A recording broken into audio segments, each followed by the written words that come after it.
have to tell you, there's no way I would have gone forward with this campaign if it wasn't for John Sununu, the great Senator John Sununu. He's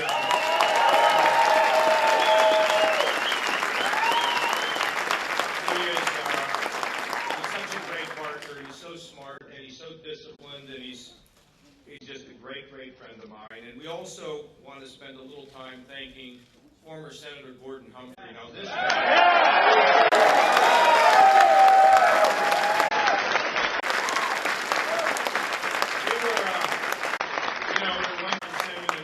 polls, and people are like, how can you ever win? And then, things are just, we're walking in a total obscurity up here. And Gordon Humphrey sends me an email, and he says, this is the hot plate that changed the world. Guys are sleeping on mattresses in the campaign headquarters, and they hold up a hot plate where they're eating their food. That's how you win elections.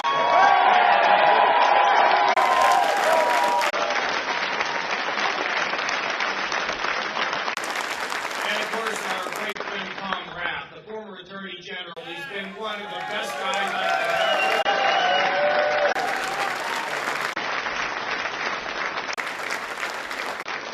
17 years ago, I came here, and I thought things were going okay. Wasn't getting a lot of attention, and was standing in the kitchen, and I was talking to this lady, and I'm thinking, I got myself a town chairperson here. I mean, this lady really, really likes me. And after about 15 minutes, she looked at her watch and she said, when will the candidate get here? Can you tell us? The guy that stuck with me for 17 years, Bruce Berkey. Where are you?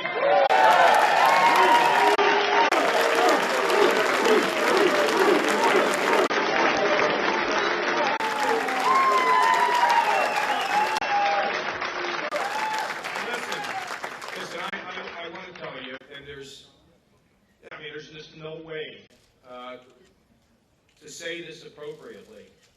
When the media kept saying, well, how are you going to do this? Can you finish high? You know what I said? I have an insurance policy. It's you. It's all of you. How does a guy like me thank you for the countless hours, the phone calls, the door knocking? Some of you have come from, of course, our Buckeye State, and some have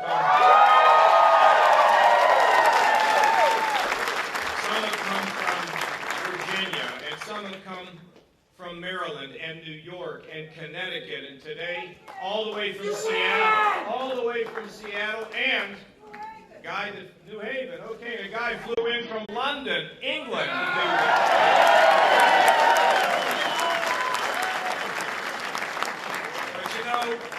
There's something that's going on that I'm not sure that anybody can quite understand. There's magic in the air with this campaign because we don't see it as just another campaign. We see this as an opportunity for all of us, and I mean all of us, to be involved in something that's bigger than our own lives, to change America, to re-shine America, to restore the spirit of America, and to leave no one behind. Am I right? That's what we're all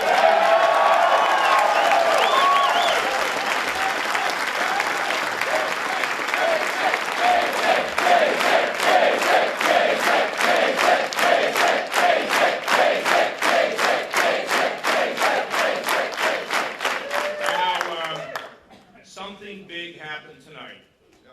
And let me tell you what it is. We have had tens and tens of millions of dollars spent against us with negative advertising, okay? We have. We've had tens of millions. See, that's the old politics. That's the old politics. We never went negative because we have more good to sell than to spend our time being critical of somebody else.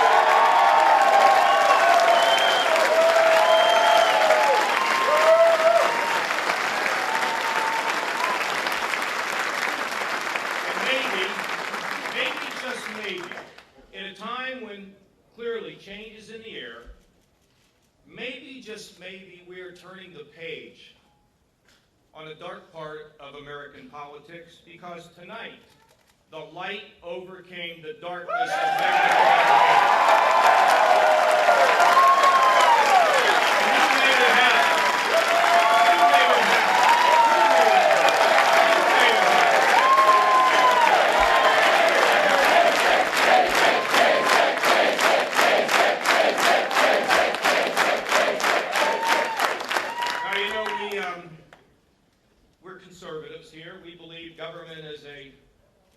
resort and not as a first resort. And as I like to talk about the strength of our country, and if you think about the American home, which is the family, we know that the family is only strong when the foundation is strong. And that's why we will wake up every single day to make sure that every American has a job in the United States of America to help our families and their neighbors.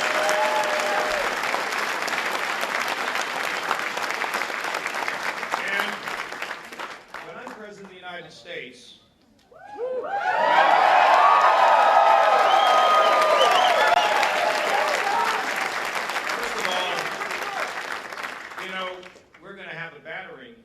to knock down the walls of the city if they don't want to change. This is what I've done all of my lifetime.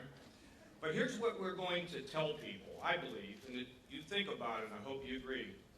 We're going to solve the problems in America not by being extreme, not by being first a Republican or a Democrat, but reminding everybody that we are Americans dedicating to shining up America.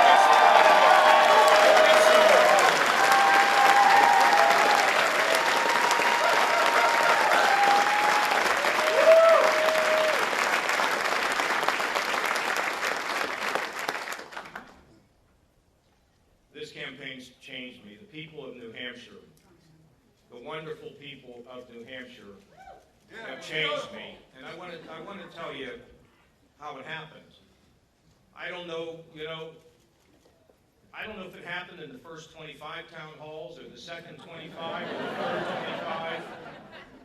But as we got closer and closer to those 100 town halls, the 106 that we finally finished on, people, for some reason, were able to come to these town halls and feel safe. A man came the other day and he was crying at the end of the town hall and put his arms around me and said, "My son's got cancer." And I feel as though I didn't warn him. And I said, "Sir, it's sad. It's a tragedy. It's terrible. But it's not your fault." He communicated to somebody the other day and said, that conversation lifted a weight off of his shoulders. But and he came from New York to tell me his story. And some of you remember the woman that was sitting way up in the seats, and she told the story of her daughter who had been sick from being a child, and she felt all alone, and I asked her to come down. And I hugged that woman, and we all cried a little bit that night. And not long ago, at one of the big town halls, a lady sitting in the back, after we had gone through the mechanics of fighting drugs, she brought in the real flesh and blood. And she talked about her 31-year-old daughter, who had been 11 months sober. And I looked around the room and said, can you imagine how hard it is to be a mom who at one point just held that little baby in her arms, to have to wake up every day and ask the good Lord, and the good Lord is listening, to have her daughter recover. Now, when you are in settings like that, you begin to learn something. There are too many people in America who don't feel connected. They've got victories that no one celebrates with them. And they have defeats and pain sometimes that they have to absorb themselves.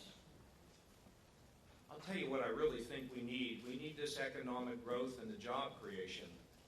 But at the heart and soul of the United States of America, the America that I grew up in, is Little McKee's Rocks, where my father carried mail and stuck his nose into everybody's business and brought some joy in a time of triumph, and was able to be on the step and cry with them when they lost somebody they loved. You see, that's the America that I know, where we slow down our lives.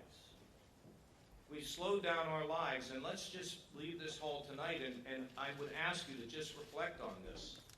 Because you see, we're all made to change the world. We're all made to be a part of the healing of this world.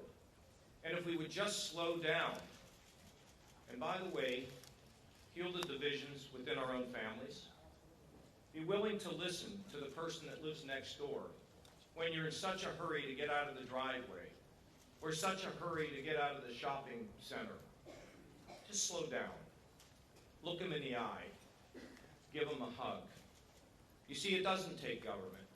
It takes our hearts to change America. And in this campaign, I've become convinced even more about what it takes to win a political campaign and what it takes for somebody to be a leader. It's not just what's up here in the head. It's also what's deep in here in the heart. And the people of New Hampshire have taught me a lesson. And from this day forward, I'm going to go slower and spend my time listening and healing and helping and bringing people together.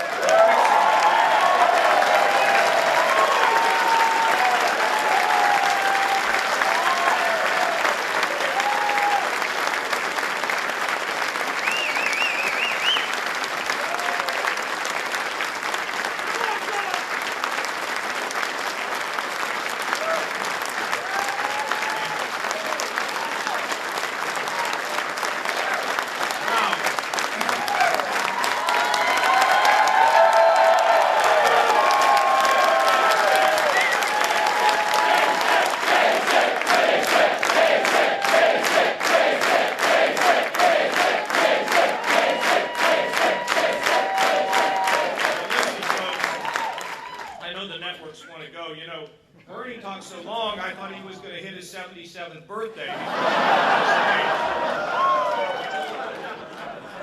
I mean, Hillary, you just needed this much and head to South Carolina because it ain't working here. Okay? It's not working here. And it's not going to work here for them next fall either because I'm coming back to New Hampshire.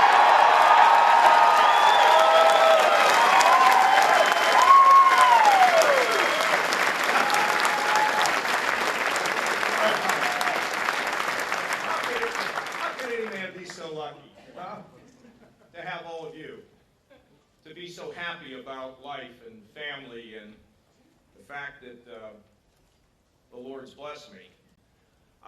We are at the beginning of this campaign season. Tonight we head to South Carolina, and we will move through South Carolina all across this country, and we'll end up in the Midwest, and you just wait. Let me tell you, there's so much going to happen. If you don't have a seatbelt, go get one.